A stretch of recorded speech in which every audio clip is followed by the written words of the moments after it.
Բայց ես ինչքան դեմ եմ, եւ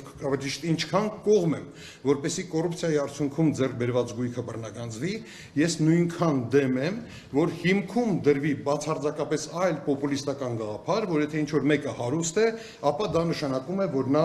գողացել է։ Ես նաև համարում եմ, որ կոռուպցիայի դեմ պայքարը ինչքան էլ կարևոր չլինի, այն միևնույն է,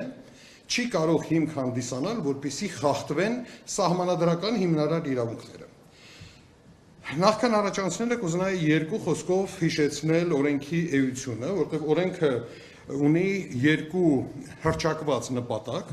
Առաջինը դա կոռուպցիայի դեմ պայքարն է եւ այն վերաբերում է նախկին եւ ներկա պաշտոնյաների։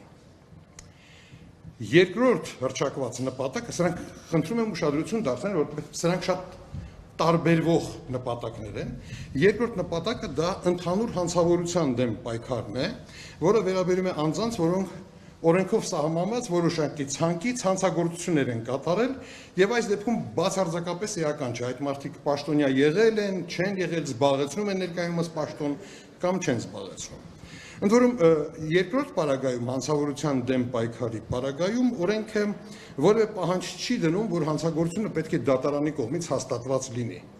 Այսինքն կարող է անգամ ընդհանրապես քրեական գործ հարուցված լինել եւ այլն, եւ ավելին օրենքը նշում է, որ եթե անգամ անձը հանգարց ու արդարացվեց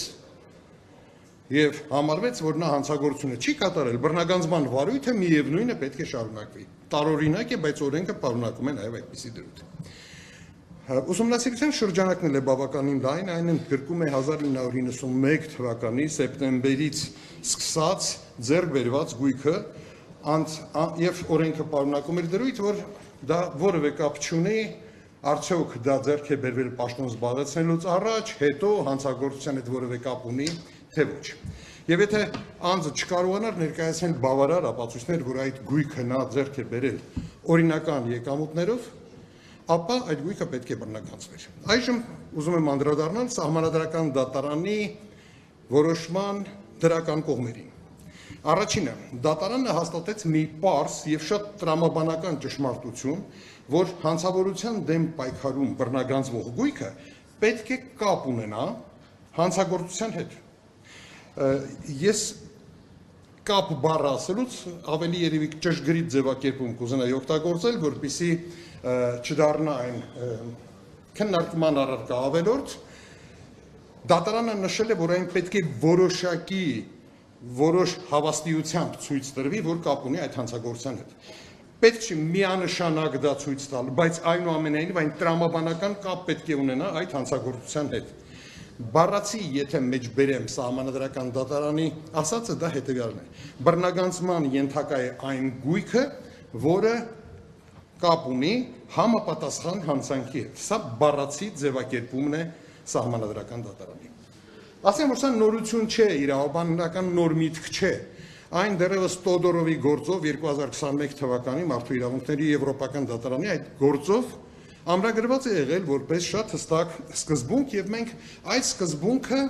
մատնանշել ենք մեր դիմումում։ Ավելին ասեմ, որ Հայաստանի Հանրապետության հակակոռուպցիոն դատարանում քննվող գործերով բազմաթիվ փաստաբաներ այդ հարցը, այդ փաստարկը ներկայացրել էին, բայց դատարանները եւ դատախազները այն առ այս պահը մերժում էին իրավունքից իհարկե շատ հեռու որևէ աղերս չունեցող հիմնավորումներով։ Այնպես որ շատ լավ է, որ սահմանադրական դատարանը այս հարցում վերջակետ դրեց։ Երկրորդ կարևոր արձանագրումը, որ արեց սահմանադրական դատարանը, դա այն էր, որ նշեց, որ եթե խոսքը վերաբերում է կոռուպցիայի դեմ պայքարին, ապա պետական պաշտոնյայից կարող է բռնագանձվել միայն այն ենթադրյալ ապօրինի գույքը, որը ձեռք է բերվել պաշտոնավարումը սկսելուց հետո։ Սա էլ է շատ բնական եւ տրամաբանական, որտեղ եթե խոսքը կոռուպցիայի դեմ պայքարի մասին է, ինչ կապ ունի այն գույքը, որը ձեռք է բերվել մինչև պաշտոնի անցնելը։ Եվ կա եւս երրորդ հետաքրքիր մի դրույթ, որը սահմանադրական դատարանը ամրագրեց, խոսքը վերաբերում է նրան, որ ազգային ժողովը պարտավոր է սահմանել վաղեմության ժամկետ։ Խոսքը վերաբերում է կոռուպցիոն տիպի հանցագործությունների դեմ պայքարի շրջանակներում, որովհետև եթե ինչ-որ մեկը, ինչ-որ մի ժամանակահատված իր կյանքի զբաղեցրել է պետական պաշտոն, եւ դուրս է եկել պաշտոնից, նա չպիտի իր ամբողջ կյանքը սպասի, թե երբ դատախազության ուխտը կչոքի իր դռանը եւ ասի, թե որտեղից է այս գույքը, որ դու ձեռք ես բերել այս տարիների ընթացքում։ Ցավոք սրտի այս հարցի վերաբերյալ Սահմանադրական դատարանը արեց ընդամենը կես քայլ, որովհետև ամենաողջամիտը կլիներ, եթե Սահմանադրական դատարանը համարեր այս նորման բացակայությունը վաղեմության ժամկետի հակասահմանադրական եւ ժամկետ տար, որպեսզի ազգային ժողովը այդ ժամանակահատվածում որոշում ընդուներ։ Սակայն դա այդպես չարվեց, ամրագրվեց ավելի շատ որպես բարի ցանկություն, սա ուրեմն վերջին ասածս իսկապես կես քայլ էր։ Սահմանադրական դատարանի որոշումների հիման վրա այժմ պետք է անհապաղ ձեռնարկվեն հետևյալ քայլերը։ Նախ դատախազությունը պարտավոր է հրաժարվել հանցավորության դեմ պայքարի շրջանակներում հարուցված այն բոլոր գործերից, որոնցով կապը չի ներկայացրել այն ենթադրյալ ապօրինի գույքի եւ հանցավոր արարքի հետ։